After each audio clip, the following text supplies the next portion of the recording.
Paul sait que c'est inutile, mais la curiosité est trop grande chez lui. Il veut explorer entièrement l'endroit. Il se lève, range ses affaires et sort de l'auditoire. Le cours est enfin terminé. Il quitte ses nouveaux camarades de classe et se dirige vers le bâtiment, celui qui se trouve à l'extrémité sud du campus de l'université. Paul n'a pas encore mémorisé tous les chemins. Il passe donc par l'avenue principale, même si ça lui vaut un détour. Il arrive enfin. Les étudiants se trouvant au rez-de-chaussée discutent. Les voix se mélangent, s'escaladent. C'est insupportable pour Paul. Il se dirige alors vers le sous-sol en empruntant l'escalier. La température chute brusquement.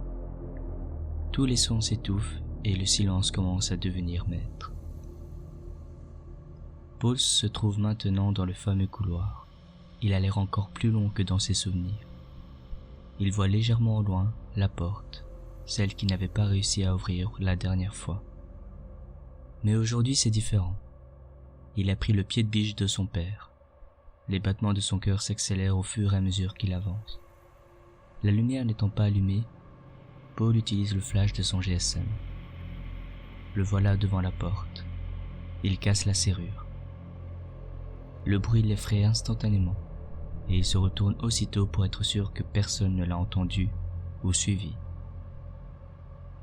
Une fois que le silence revient, Paul pousse la porte. L'odeur de vieux se fait sentir directement. Pas de doute possible, c'est bel et bien une bibliothèque. Il arpente les étagères et décide d'ouvrir un livre. Il est poussiéreux. Paul arrive à peine à lire ce qui est écrit.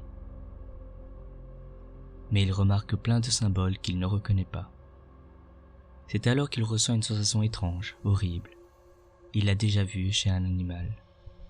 C'est celle qui prévient du danger. Il se met à courir vers la sortie. Quelque chose lui attrape le pied et il tombe. Une ombre se précipite alors vers la porte et la referme brusquement. La porte se verrouille. Paul, sous le choc, se rend compte une fois dans le noir. Son GSM étant cassé, le flash est inutilisable. Il se lève rapidement et tente d'ouvrir la porte mais sans succès. C'est alors qu'il comprend. Il réalise qu'il devra attendre le prochain curieux et le piéger à son tour.